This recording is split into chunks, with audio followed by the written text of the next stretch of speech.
Vamos abrir nossas Bíblias na Epístola aos Hebreus, mais uma vez, capítulo 11. Epístola aos Hebreus, capítulo 11, nós vamos ler do verso 1 ao verso 4, a fim de contextualizarmos. Estivemos considerando os 3 primeiros versículos no domingo passado e hoje iremos nos deter mais dessa feita no versículo de número 4.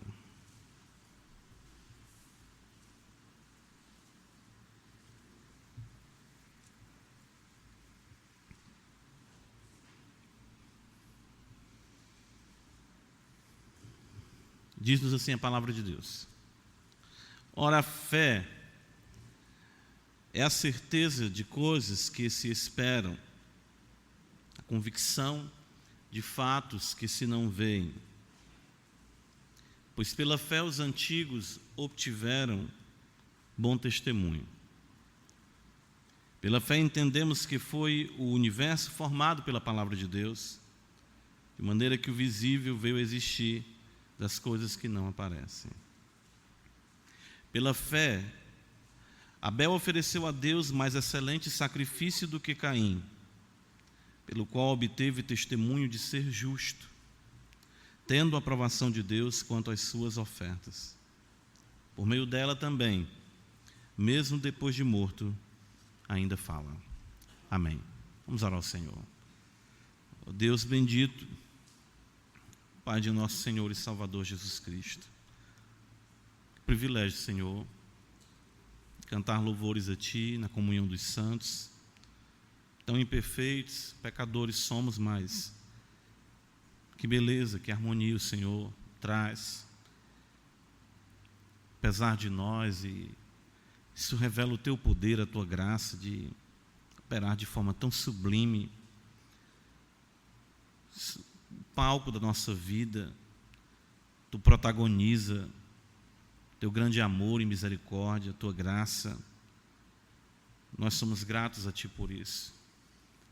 De fato, suplicamos o Teu favor para que, mais uma vez, nossas mentes possam ser iluminadas pelo Senhor. De fato, os olhos dos nossos corações serem iluminados e vermos, Senhor, sobre o excelente poder que atua sobre nós, a Tua igreja, a graça bendita do Teu Santo Espírito, a herança reservada para nós. Possamos, ó Deus, nos deleitar em Ti. Isso só vem unicamente pela ação do Senhor, no poder da Tua palavra. Ó Deus bendito, ajuda-nos. Tu és poderoso, Senhor, para falar e assim acontecer. E eu sei que muitas coisas em nossas vidas parecem insolúveis. Muitas vezes até desfalecemos quando consideramos a triste realidade do nosso coração. Mas sabemos que o Senhor é poderoso para fazer infinitamente mais além do que pedimos ou pensamos. Por isso, Deus bendito, age, ó Deus, age poderosamente no poder do Teu Espírito. Abençoa a Tua igreja, que cada vez mais possamos nos deleitar com a beleza do Teu Filho. Vidas que aqui adentraram possam ser, Senhor, também conduzidas ao arrependimento, convictas de que o Senhor está no nosso meio, e assim possam se deleitar também na beleza do Teu amado Filho. Nos ajuda essa noite. Magnifica acima de tudo o Teu nome e a Tua palavra, que o Teu nome seja célebre, completa o número dos Teus eleitos, e possa cada vez mais arder em nosso peito a devoção a Ti e o anelo de ver o sinal do Filho do Homem vindo com as nuvens do céu, com poder e grande glória. Assim oramos e assim cremos, em nome de Jesus. Amém.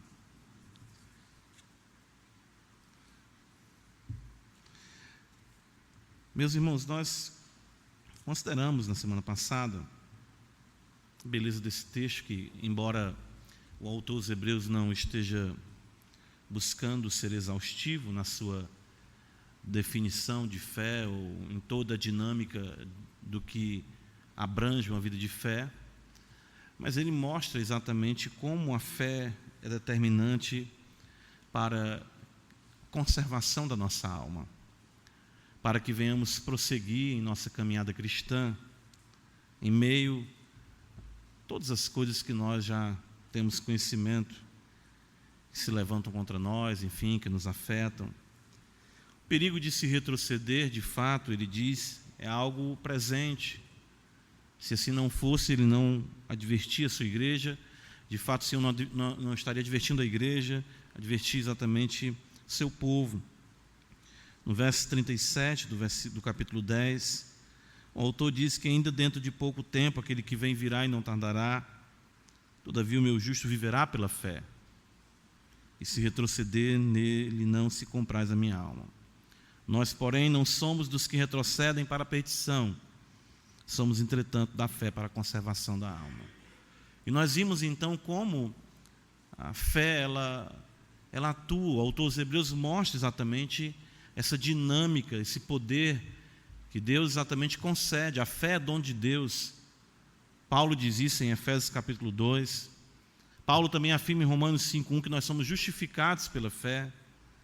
E aqui o autor dos Hebreus vai mostrar para nós que a fé nos coloca num relacionamento sublime com o Senhor, porque de fato nós temos esse relacionamento com Deus pautado em suas promessas. Uma convicção, uma certeza gloriosa e uma convicção também gloriosa de fatos que nós não vemos. A Escritura diz isso, a convicção de fatos que se não veem. Deus invisível, como nós lemos no capítulo 12 de Hebreus, chegamos ao Monte Sião, como ele diz exatamente no verso 22 do capítulo 12, a cidade do Deus vivo, a Jerusalém celestial, e a incontáveis hostes de anjos e a universal assembleia, a igreja dos primogênitos arrolados nos céus, e a Deus, o juiz de todos, e aos espíritos dos justos aperfeiçoados, e a Jesus, o mediador da nova aliança. É o sangue da aspersão. Então nós somos colocados em uma dimensão, em uma relação sublime, a atuação de Deus em nossas vidas. O próprio autor dos Hebreus vai dizer no capítulo 1, nós falamos sobre isso no versículo 14, que os anjos são espíritos ministradores a serviço dos que hão de herdar a salvação. Essa visão, essa beleza, essa contemplação que nos vem mediante a fé, daquilo que Deus falou para nós, daquilo que Deus prometeu para nós, e naquilo que Deus asseverou acerca de si mesmo, e acerca de todas as coisas, elas nos fazem de fato, a fé nos faz de fato, alcançarmos e vivermos uma vida distinta. O autor vai dizer que pela fé os antigos obtiveram um bom testemunho, impacta, isso traz toda uma transformação na vida do homem e da mulher. Um homem de fé, uma mulher de fé, ele exatamente tem a visão, como eu costumo dizer, né, lembrando daquele desenho que eu cito sempre, além do alcance. Você vê além, você enxerga além, você entende as coisas, a criação, o mundo, a sua perspectiva não é materialista, enfim, você anda em uma novidade de vida, interpretando todas as coisas da perspectiva das promessas, daquilo que Deus prometeu e da sua existência atuando em nós, atuando conosco. Na sequência do capítulo, o autor vai demonstrar como foi de fato e como os antigos obtiveram um bom testemunho. Ele vai agora elencar pessoas importantes aqui, desde o princípio. Por exemplo, dos versos 4 ao versículo 7, ele vai aqui pensar 3 homens importantes, Abel, Enoque e Noé. Na sequência ele vai tratar dos patriarcas, falando também de Abraão, um pouco rapidamente também da sua esposa, Sara, Isaac, Jacó, José. Ele vai se deter mais na sequência depois em Moisés, e depois ele vai considerar a multidão, a nuvem de testemunhas, homens e mulheres que foram realmente impactados pela verdade do Evangelho, andaram exatamente nessa fé e tiveram suas vidas transformadas. E o que de fato essa visão, essa percepção do invisível e essa convicção nas promessas resultou, o que de fato isso ocasionou na vida deles. E nós vemos aqui, interessante, no versículo 4, o autor fazer menção primeiramente de Abel. Ele vai dizer, pela fé Abel ofereceu a Deus mais excelente sacrifício do que Caim. Primeiro é curioso que nós vemos aqui o autor sagrado não mencionar Adão. Embora nós saibamos que Adão, com sua esposa Eva, os nossos pais receberam a promessa, né? A promessa de Gênesis 3,15, o fato de Deus vesti-los ali com aquelas vestimentas, o fato de Deus buscar Adão. Mas é interessante como Abel ele é destacado pelo autor e podemos dizer, de certo modo, Adão é preterido aqui, deixado mais de lado. Mas nós podemos, claro, observar o fruto da fé de Adão na própria fé de Abel, no que Adão lhe ensinou, no que Adão lhe transmitiu, no que Adão lhe comunicou. De fato, a fé que é transmitida de geração em geração, a fé, como diz mesmo o apóstolo Paulo, confiada a homens fiéis e idôneos que transmitam a outros. Com certeza Adão foi fiel nisso, e o seu filho Abel, ele se destaca aqui de uma forma singular. Mas no que se dá exatamente o destacar-se da vida de Abel? Veja, o texto diz que Abel ofereceu a Deus melhor sacrifício, o mais excelente sacrifício. O que eu observo primeiramente aqui nessa relação da fé na vida de Abel é que a Escritura nos ensina que a vida de fé se traduz primeiramente em culto a Deus. Embora nós saibamos que em Gênesis capítulo de número 4, a Escritura vai dizer que com Enos se passa a invocar o nome do Senhor, nós temos exatamente em Abel uma realidade cultica muito sublime. E o resultado do homem que confia em Deus, que tem exatamente o deleite e o prazer de glorificar e bendizer o seu nome. É inevitável que aquele que de fato crê no invisível, crê nas promessas de Deus, não se prostre diante de Deus em adoração. Isso é muito importante. Nossa fé nos conduz ao culto, nossa fé nos conduz à adoração, nossa fé nos conduz à devoção. É inevitável que o santo queira dar, tributar, ofertar, oferecer algo a Deus. Pela fé, Abel ofereceu a Deus. Interessante isso, a beleza das promessas de Deus, aquilo que Abel ouviu ainda incipiente, ou seja, não tão pleno de revelação como nós temos hoje, foi suficiente para encher o seu coração de gratidão, de amor e de devoção, ao ponto de ele querer oferecer a Deus, culto a Deus, tributar louvores a Deus, tributar ações de graças ao Senhor. Salmo 116, abra comigo a Escritura. É muito importante percebermos que exatamente isso é a tônica do que deve acontecer na vida de todo homem e mulher de fé. Geralmente, a redefinição equivocada, né, claro, do que é fé nos contextos aí que nós observamos, enfim, neopentecostais, não tratam disso, não tratam exatamente desse testemunho e dessa vida transformada pela fé, pelo fato de se crer no invisível, pelo fato de se crer nas promessas e se relacionar com esse Deus Todo-Poderoso. O salmista diz: amo ao Senhor porque Ele ouve a minha voz, as minhas súplicas. Isso é fé. A relação de oração do salmista com Deus, porque inclinou para mim os seus ouvidos, invocá-lo-ei enquanto eu viver. E ele vai destacar aqui que ele passa por momentos difíceis, quase morre. Ele diz: então invoquei, no versículo 4, o nome do Senhor. Ó Senhor, livra minha alma. Compassivo e justo é o Senhor, o nosso Deus é misericordioso. O Senhor vela pelos simples. Achava-me prostrado e Ele me salvou. Volta minha alma ao teu sossego, pois o Senhor tem sido generoso para contigo, pois livraste da morte a minha alma, das lágrimas dos meus olhos, da queda dos meus pés, andarei na presença do Senhor, na terra dos viventes. Essa relação com Deus é muito importante.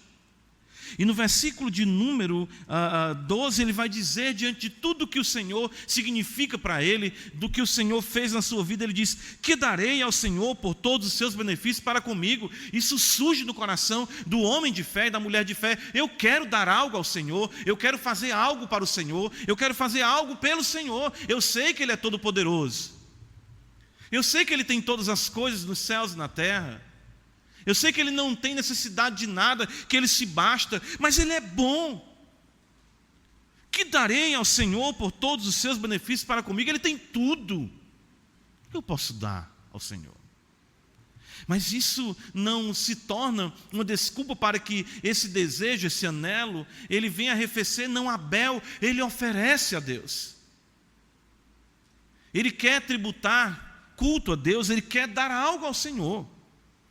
É uma das coisas mais difíceis, né? Quando nós somos convidados para, enfim, o aniversário de uma pessoa rica. O que eu vou dar a essa pessoa? Ela tem tudo. Não é?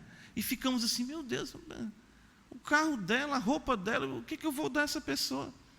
Não vou dar um vale-compra para ela, ela não precisa. O que eu vou dar a essa pessoa?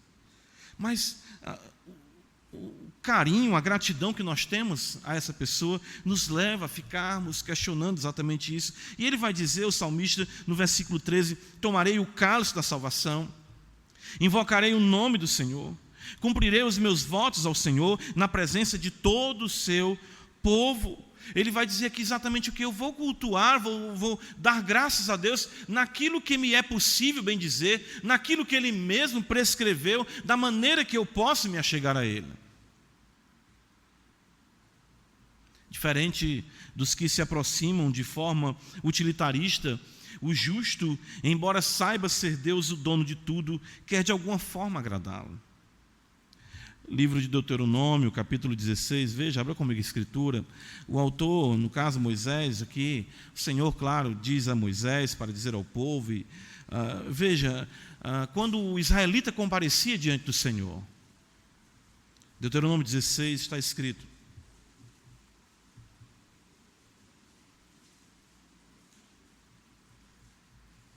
versículo 16: 3 vezes no ano, todo varão entre ti aparecerá perante o Senhor teu Deus, no lugar que escolher, na festa dos pães asmos, na festa das semanas, na festa dos tabernáculos.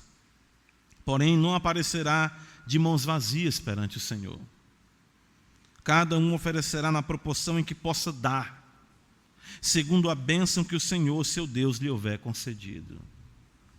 Ninguém comparecerá diante do Senhor de mãos vazias. Isso não se harmoniza com a ação da fé no coração do justo, que enxerga quem Deus é, que tem as promessas que aquecem, fortalecem, conduzem a sua vida nessa jornada tão difícil que nós temos aqui na terra. Ninguém quer chegar diante do Senhor de mãos vazias. Eu quero fazer algo para o Senhor. Eu quero dar algo ao Senhor. Eu quero tributar ações de graças ao Senhor. O autor aos Hebreus então vai dizer, veja, pela fé Abel ofereceu a Deus o mais excelente sacrifício. E é interessante que no texto mesmo como está, no original diz, pela fé, um mais excelente sacrifício Abel deu ao Senhor. Ele enfatiza isso, a excelência do sacrifício. Porque isso é algo que é enfatizado em Gênesis capítulo 4. Veja o que está escrito lá, Gênesis capítulo 4, no registro desse acontecimento.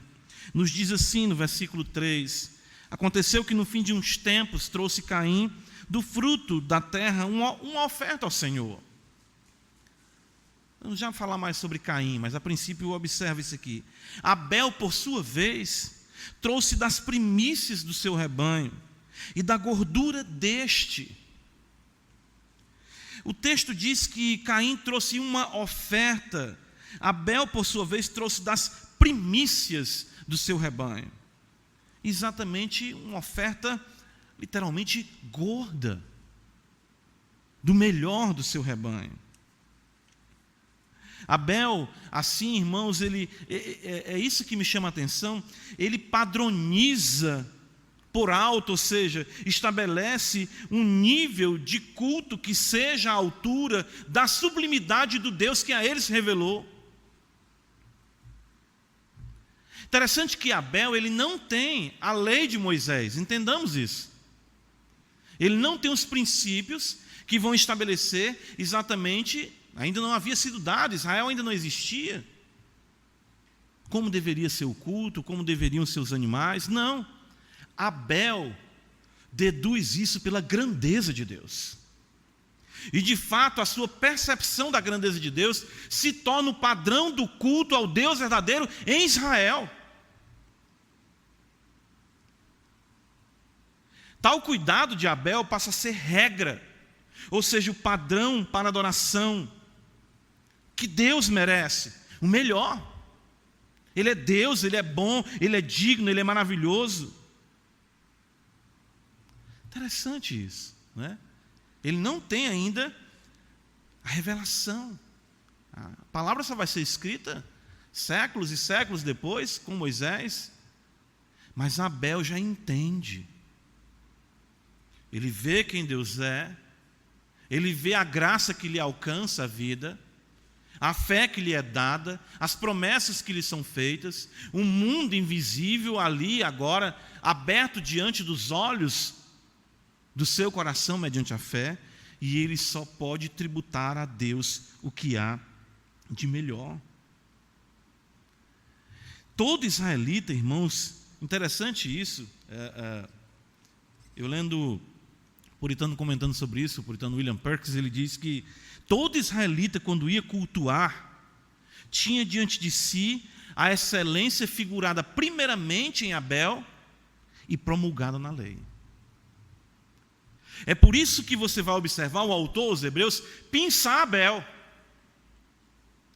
Por conta de que Abel, ele se torna como protótipo da adoração a Deus, que envolve a entrega do melhor de si para o Deus que é o Deus verdadeiro.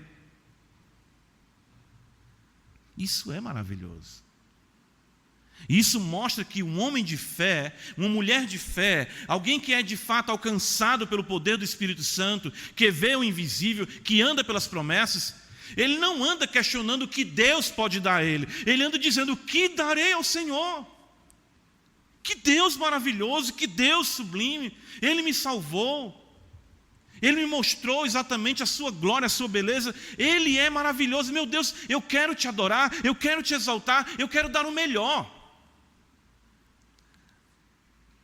A palavra aqui que o autor dos Hebreus usa para mais excelente sacrifício, na realidade ela traz a ideia de quantidade. Foi muita coisa que Abel trouxe. Foi muita coisa. Você vê que não é pela questão da natureza da oferta de Caim ser uma oferta de frutos da terra, não. Mas há aqui uma excelência, há uma abundância. Aquilo ali, Abel, o que eu posso dar ao Senhor? De tal forma, isso se torna um padrão que Malaquias, veja, abra comigo aí, livro de Malaquias, né? Vizinho aí a Mateus, ele já vai dizer para nós, o Senhor vai, veja, né? Padrão aqui, sublime da adoração a Deus. E o Senhor exatamente demanda do seu povo, dentro desse parâmetro, isso, veja, Malaquias 1, versículo 6, o filho honra o pai, e o servo ao seu senhor. Se eu sou pai, onde está a minha honra? E se eu sou senhor, onde está o respeito para comigo? Diz o Senhor dos exércitos a vós outros, vós sacerdotes, que desprezais o meu nome. Vós dizeis: em que desprezamos nós o teu nome? Ofereceis sobre o meu altar pão imundo, e ainda perguntais: em que te havemos profanado? Nisto que pensais, a mesa do Senhor é desprezível. Quando trazeis animal cego para o sacrificardes, não é isso mal? Interessante isso. E os sacerdotes já tinham isso prescrito na lei. E quando trazeis o coxo ou o enfermo, não é isso mal? Ora, apresenta-o ao teu governador, acaso terá ele agrado de ti e te será favorável? Diz o Senhor dos exércitos. Agora, pois, suplicai o favor de Deus, que nos conceda a sua graça, mas com tais ofertas nas vossas mãos, aceitará ele a vossa pessoa. Diz o Senhor dos exércitos. Interessante, porque é exatamente isso que está em Gênesis 4 e que o autor dos Hebreus vai destacar para nós. Deus atentou para Abel e para as suas ofertas, porque é inevitável que o fruto daquilo que eu dedico ao Senhor reflita quem eu sou, ou o respeito, a reverência e a devoção que eu tenho para com Ele. Tomara houvesse entre vós quem fechasse as portas para que não acendesses debalde, ou seja, em vão, fogo no meu altar. Eu não tenho prazer em vós, do Senhor dos Exércitos, nem aceitarei da vossa mão a vossa oferta. Ora, eu não vou ter prazer em vós, porque vocês não têm prazer em mim, e isso se reflete pelo que vocês dedicam ou dizem dedicar a mim.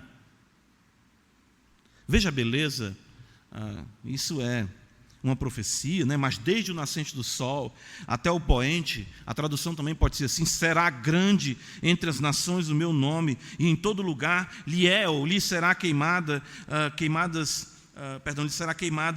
incenso e trazido ofertas puras. Veja, porque o meu nome é grande entre as nações, diz o Senhor dos Exércitos. Mas vós o profanais, quando dizeis: a mesa do Senhor é imunda, e o que nela se oferece, isto é, a sua comida, é desprezível. E dizeis ainda: que canseira, e me desprezais, diz o Senhor dos Exércitos. Vós ofereceis o dilacerado e o coxo e o enfermo, assim fazeis a oferta. Aceitaria eu isso da vossa mão, diz o Senhor? Pois maldito seja o enganador que, tendo um animal sadio no seu rebanho, promete e oferece ao Senhor um defeituoso, porque eu sou o grande rei, diz o Senhor dos Exércitos, o meu nome é terrível entre as nações. Então, o que Malaquias está dizendo, o Senhor falando, o que tu dedica de ti a mim, reflete o conceito que tu tem acerca de mim.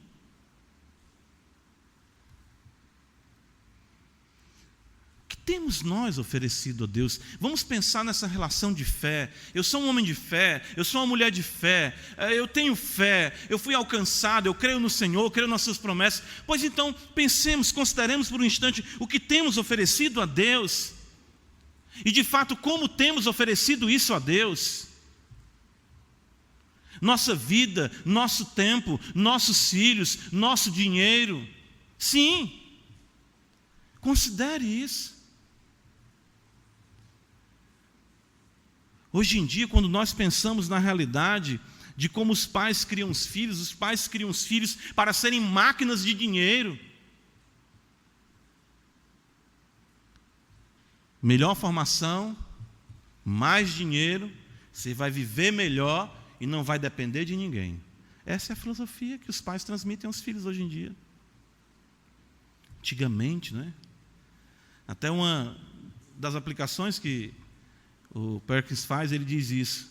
Primeira coisa, o fruto dos seus lombos, ele fala, né? Os seus filhos. E nos dias dele ele já dizia isso, já lá no século 17, né? Ele já dizia exatamente isso aí. Naqueles dias já.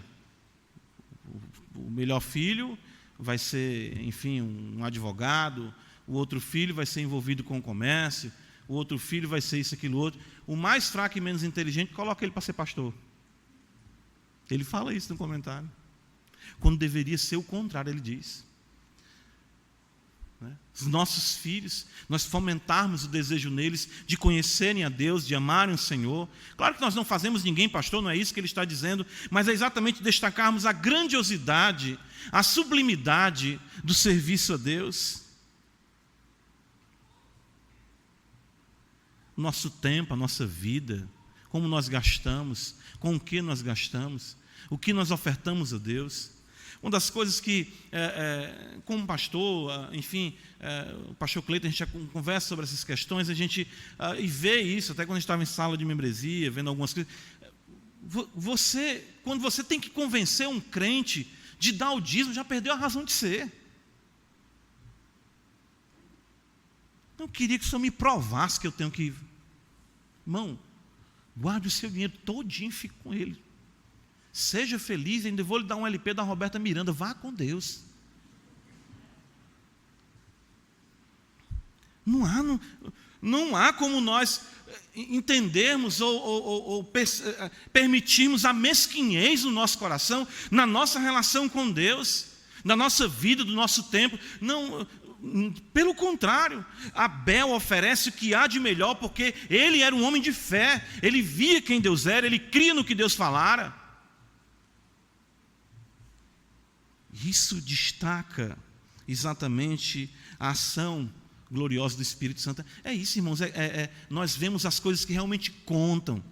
A balança, de fato, começa a pesar, e o peso da glória, o peso da eternidade, nós começamos a considerar como tudo isso aqui é ínfimo, é pouco, é tão pouco Hebreus 11, versículo 4. Veja, ele diz: pela fé, Abel ofereceu a Deus mais excelente sacrifício do que Caim. Eu acho interessante isso aqui. Quando estava mexendo nesse texto, eu disse, meu Deus, me permita aqui, certo? Eu falo como homem, o pobre do Abel, toda vez tem que estar esse Caim do lado dele. Pode observar, e em momento em que não se menciona o nome de Abel, e se menciona Caim, ele diz assim, matou seu irmão. Acho que, eu dizendo que eu como Abel, mas será que é Abel? Meu Deus, desliga o nome desse homem do meu. Esse nó cego que ainda me matou. Né? Mas é interessante que o autor aos Hebreus vai dizer isso. Por que isso é tão importante? Pela fé, Abel ofereceu a Deus mais excelente sacrifício do que Caim. Nós sempre, irmãos, adoraremos em um contexto misto, ou seja, teremos falsos adoradores e teremos verdadeiros adoradores. E isso se estabeleceu desde o princípio. Nós nunca teremos uma igreja totalmente pura, isso não existe. 1 João 3, veja exatamente isso.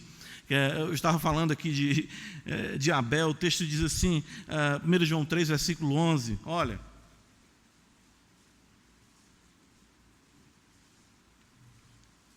Porque a mensagem que ouviste desde o princípio é esta, que nos amemos uns aos outros. E não segundo Caim, que era do maligno, e assassinou o seu irmão. E por que o assassinou? Porque as suas obras eram más e as de seu irmão justas. Caim era do maligno, porém era religioso. Caim era correto? Sim, estava fazendo a coisa certa, mas não era devoto. Ele foi ensinado a semelhança de Abel, sobre o único Deus verdadeiro, mas seu coração não era reto diante do Senhor. Não era. Mas ele vivia exatamente, vamos dizer, a vida comum de uma vida cultica que pertencia a eles como povo de Deus, sim. Sabemos desde o princípio isso. Caim e Abel, se estabelece já a tensão entre a descendência da serpente e a semente da mulher, do qual haveria de vir o Redentor. Nós temos que ter, irmãos, cuidado com a precisão religiosa que não faz arder o coração. Nós não vemos a censura ao que Caim ofereceu pela natureza em si da própria oferta, mas sim por conta da sua pessoa. Gênesis 4, mais uma vez, veja, o texto vai dizer, Moisés registra para nós, né? Caim oferece primeiro, ele é o primogênito, né? É interessante que ele tem a primazia, ele vai primeiro, ele oferece a Deus. Abel vai depois, né? Nós não temos aqui um detalhamento desse culto, de como isso era feito, se ao final exatamente de um ciclo de plantação e como se passou a se dar no contexto de Israel. O fato é que isso se tornou um hábito, né, tanto para Adão, com certeza, que ensinou isso aos seus filhos, tanto que o texto vai dizer no versículo 3, aconteceu que no fim de uns tempos. Então isso, e Caim vinha primeiro, ele era o mais velho, né? Era nele que se depositava a esperança da perspectiva, vamos dizer, de Adão e Eva. Quando Eva diz, alcancei um varão do Senhor, muitos estudiosos, analisando essa passagem, entendem que Eva está com a esperança de que Caim já seja o prometido ali em Gênesis 3,15. Abel, por sua vez, ele espera, ele é o segundo, mas de fato ele é o primeiro.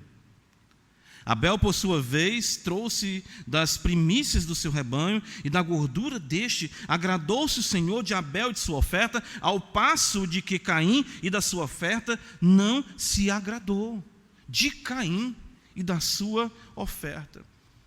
Isso mostra para nós, diferentemente das falsas divindades que estão de olho na oferta e não no ofertante, que Deus primeiro considera o ofertante. Caim era do maligno, mas estava ali. Isso nos ensina muitas coisas, e uma delas é que jamais nós podemos usar desculpa de não oferecer o melhor a Deus por estar cercado de pessoas que não se devotam a Deus. Eu já ouvi muito isso. Lembra daquela frase famosa do John MacArthur, né, que fizeram já uns postzinhos aí? Eu não vou para a igreja porque é cheio de... lá tem muitos hipócritas. Depois venha se juntar a nós, né, fazer parte dessa realidade, que seja mais um, né? Porque, enfim, todos...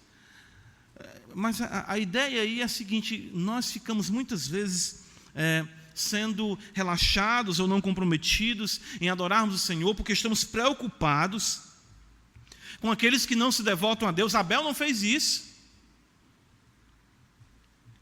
Lembra de Esaú, que era profano, mas era o primogênito, e isso não impediu Jacó de objetivar a bênção, ainda que por meios equivocados, né?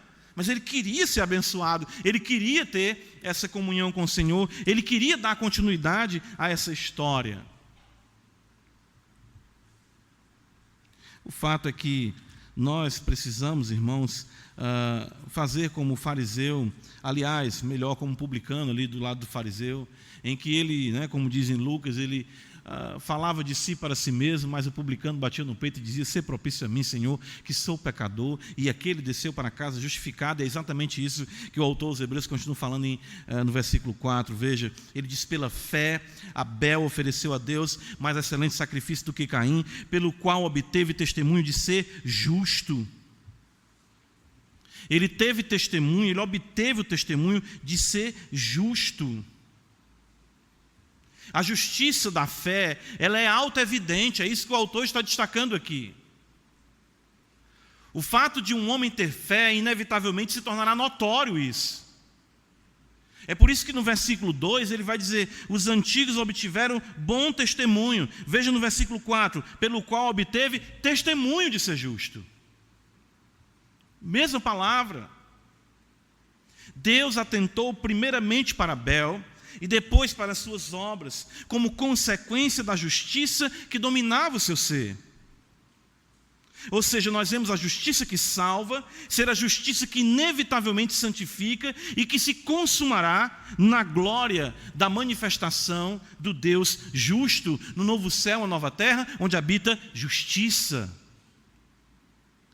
Quem é justificado pela fé, viverá pela fé. E isso será visto. Não é exatamente isso que Tiago destaca no capítulo 2, veja, né? Quando ele vai tratar do aspecto visível da fé. Não é isso? Tiago 2, versículo 14. "Meus irmãos, qual é o proveito de alguém, se alguém disser que tem fé, mas não tiver obras? Pode acaso semelhante fé salvá-lo?" E ele vai dizer: "Se um irmão ou irmã estiverem carecidos de roupa e necessitados do alimento cotidiano, qualquer dentre vós lhe disser: ide em paz, aquecei-vos e fartai-vos, sem contudo lhes dar o que é necessário para o corpo, qual é o proveito disso?" Interessante que a questão da fé é evidenciada nessa devoção a Deus e no cuidado com o seu próximo, o que caracteriza exatamente o cumprimento de toda a lei, amar a Deus e amar o próximo, a primeira e a segunda tábua. E é interessante como nós vemos Caim quebrar isso. Ele oferece o pior a Deus, depois mata o seu irmão. O que não tem fé não honra a Deus e, consequentemente, vai aviltar, maltratar, destruir o seu próximo, aquilo que está mais próximo dele que reflete a Deus, porque o maligno odeia a Deus e tudo aquilo que reflete a Deus. E aqui Tiago mostra isso. Você tem fé? Você vai mostrar isso no que há mais próximo do Senhor Deus, ou seja, o seu próximo. Versículo 17: "Assim também a fé, se não tiver obras por si, só está morta. Mas alguém dirá: tu tens fé e eu tenho obras. Mostra-me essa tua fé sem as obras, e eu com as obras te mostrarei a minha fé." E aí ele vai mostrar exatamente o caso de Abraão, que, sendo justificado mediante a fé em Gênesis 15:6, nós vamos ter a confirmação da sua justificação em Gênesis 22. Ou seja, o fruto da sua fé. Interessante, as obras não santificam um homem, mas um homem santo santifica as suas obras. Interessante, tudo que você toca como justo, vivendo pela fé, aí sim vai ser agradável a Deus. O fruto, vamos pensar aqui numa laranja, não torna e nem traz à existência a laranjeira, mas por ser laranjeira, a laranja inevitavelmente surgirá. Isso é muito importante na vida de devoção a Deus. E quando nós pensamos isso, Abel no culto ao Senhor, naquilo que nós fazemos todos os domingos aqui, às quartas-feiras, nós começarmos a aplicar a realidade dessas verdades a detalhes, como por exemplo no cântico que cantamos, na pregação que ouvimos e pedimos ao Senhor que nos ensine, transforme a nossa vida, naquilo que nós aprendemos e levamos para nossas casas, naquilo que nós vivenciamos no nosso trabalho, estamos dizendo: Senhor, me ajuda, eu quero crer em Ti, eu quero confiar em Ti e quero que a minha vida seja constantemente esse culto, esse sacrifício vivo e agradável ao Senhor, como diz o apóstolo em Romanos capítulo 12. Meu pensar, meu falar, as minhas obras, tudo que há em mim, meu Deus, que haja constantemente como que um holocausto, meu ser ardendo, queimando diante de Ti. Isso não é uma figura de linguagem concebida por mim mesmo. O apóstolo diz isso. Efésios capítulo 5, veja, ele diz: sede, pois, imitadores de Deus como filhos amados e andar em amor, como também Cristo nos amou e se entregou a si mesmo por nós, como oferta e sacrifício a Deus em aroma suave. Nós como crentes, nós devemos, pense nisso. Nós devemos andar constantemente com o nosso peito ardendo, à semelhança dos discípulos no caminho de Emaús. Eu sei que passamos dias ruins, momentos difíceis, mas se considerarmos o Senhor, considerarmos quem Ele é, considerarmos a sua beleza, já se ateia aqui a chama, maravilha, amém, graças a Deus, é isso mesmo, seja louvado o Senhor. Quando se falar na Escritura, quando se falar no Evangelho, quando alguém abrir a boca para cantar, exaltar o seu nome, você já está ali, amém, eu estou junto aí também. Bendito seja Deus. Bendito seja Deus do meu prato, bendito seja Deus da minha mesa, bendito seja Deus da minha cama, bendito seja Deus do meu carro, bendito seja Deus. Seja constantemente o seu ser um tributo a Deus, ande em amor e exale o aroma agradável a Deus de um sacrifício vivo. É isso que Abel fez. Por isso que essa excelência, é interessante isso, porque Abel, ele é louvado pelo Senhor. Interessante, né? Os que louvam ao Senhor são louvados por Ele. Porque os que louvam ao Senhor recebem do Senhor a capacidade disso. Então o Senhor está louvando a si mesmo através do louvor daquele santo. Hebreus capítulo 11, veja, isso está escrito no versículo 4. Pela fé, Abel ofereceu a Deus mais excelente sacrifício do que Caim, pelo qual obteve testemunho de ser justo, tendo a aprovação de Deus quanto às suas ofertas. Interessante, né? Muitos comentaristas, dos que eu tive acesso, eles vão dizer, como foi essa aprovação?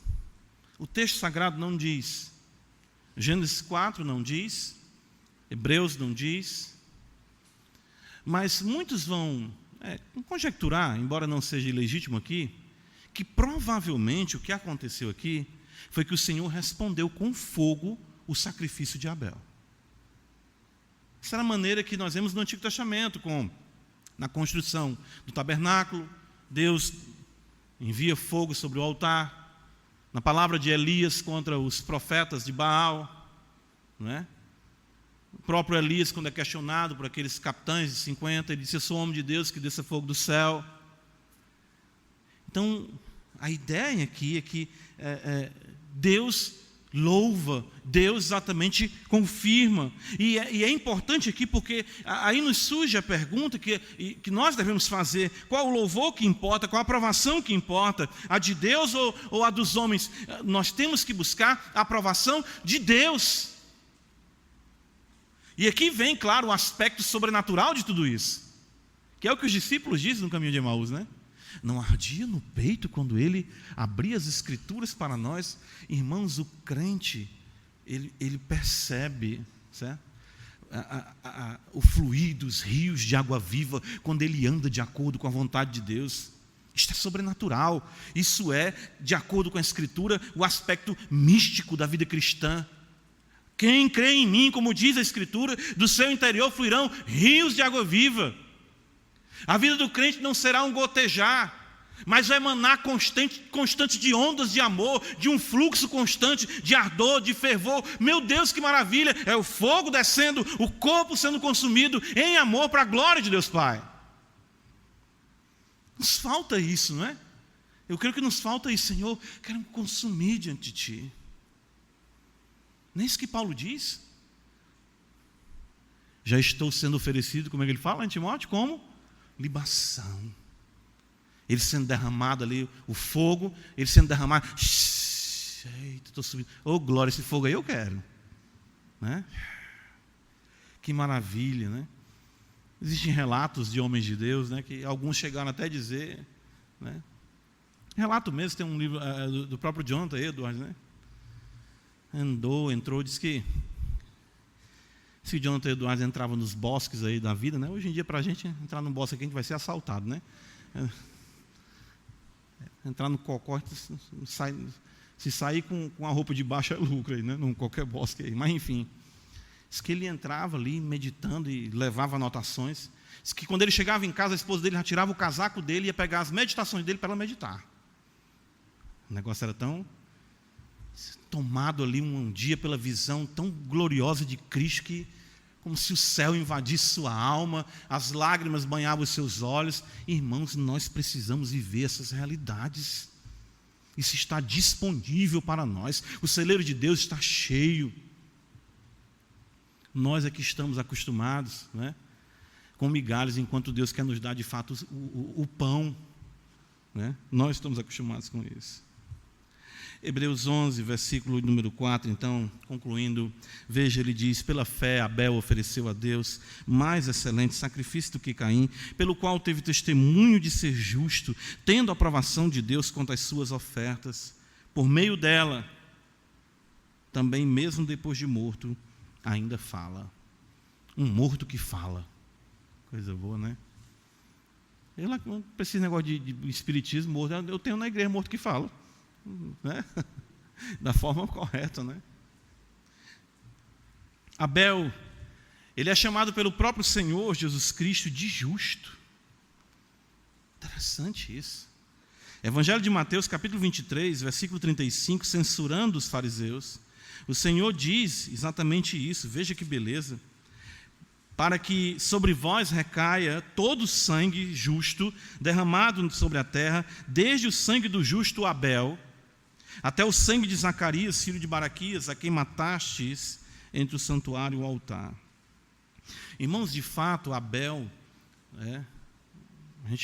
quando a gente fala, o autor dos Hebreus, eu sei que às vezes tem alguns cuidados que nós devemos ter, para não nos tornarmos moralistas, né? Claro que sabemos que tudo isso é Cristo em Abel, é Deus agindo em Abel. Mas o autor dos Hebreus, ele não pede licença para destacar a sublimidade do valor, do calibre desse homem que é Abel.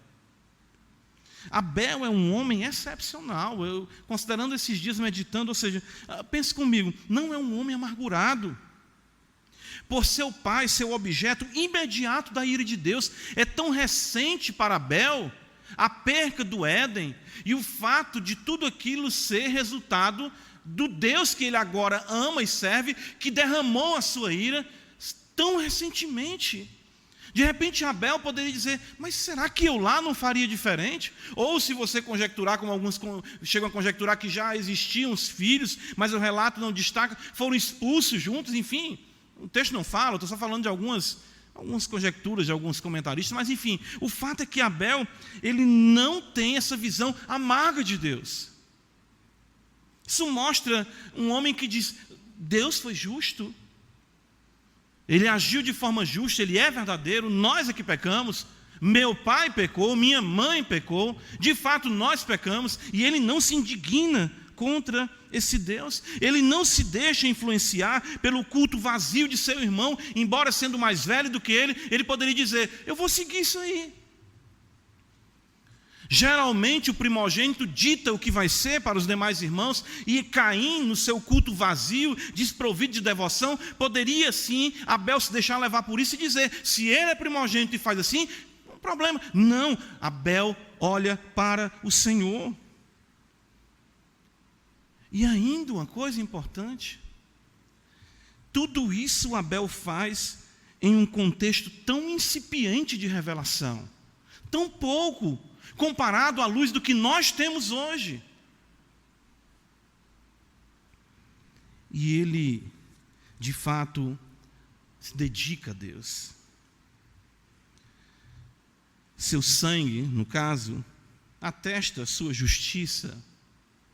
Ele diz o Senhor para Caim: o sangue de teu irmão clama da terra a mim. Porém o sangue de Cristo declara e traz a justiça, né? O sangue de Cristo, a justificação.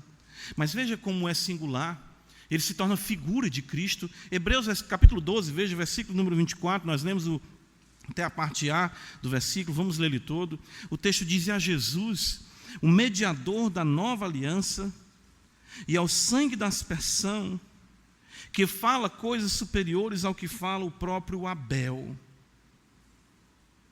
E é aqui que nós vemos a beleza de tudo isso.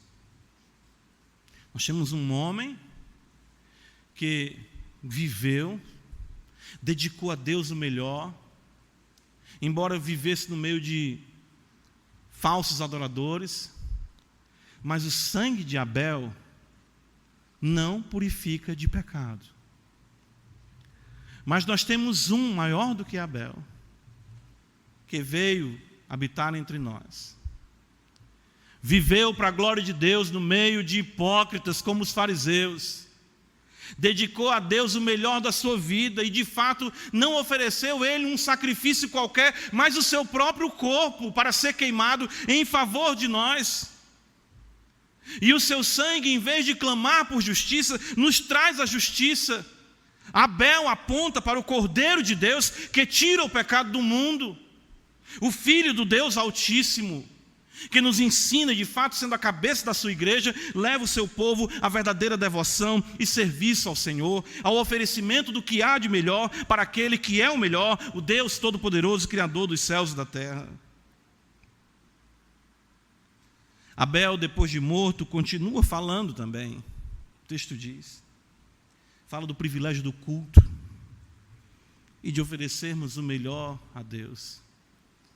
E o que dizer do sangue de Cristo falando para nós essa noite? Não é verdade? Do acesso que temos a Deus, do melhor que podemos tributar a Deus, independente de que a nossa volta algum ou outro não sirva ao Senhor, mas nós, olhando para o Cristo de Deus que dedicou a sua vida, dedicou o seu ser ao Pai, não podemos agir nem fazer diferente, porque de fato esse é o resultado daqueles que vivem pela fé.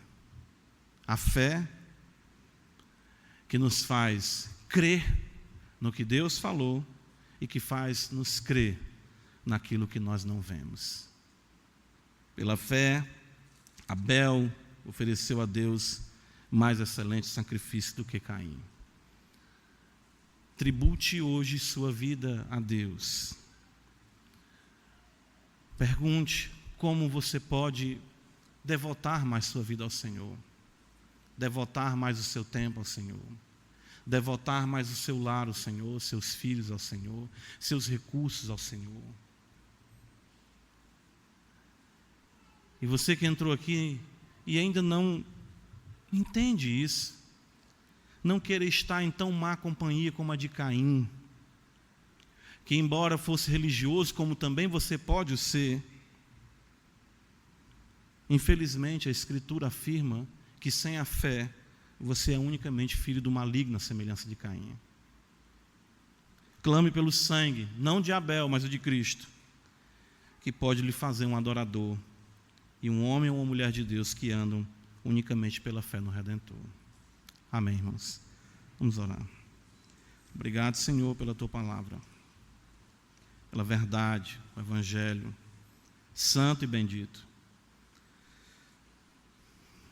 Senhor, o que nós precisamos é de convicção, de certeza. Que homens e mulheres convictos, mediante a fé, ó Senhor, coisas sublimes Tu faz com eles e através deles. Louvado seja o Teu nome pelo sangue do Teu precioso Filho, que nos traz a justiça, a santificação e a redenção do nosso corpo. Louvado seja o Senhor, em nome de Jesus. Amém.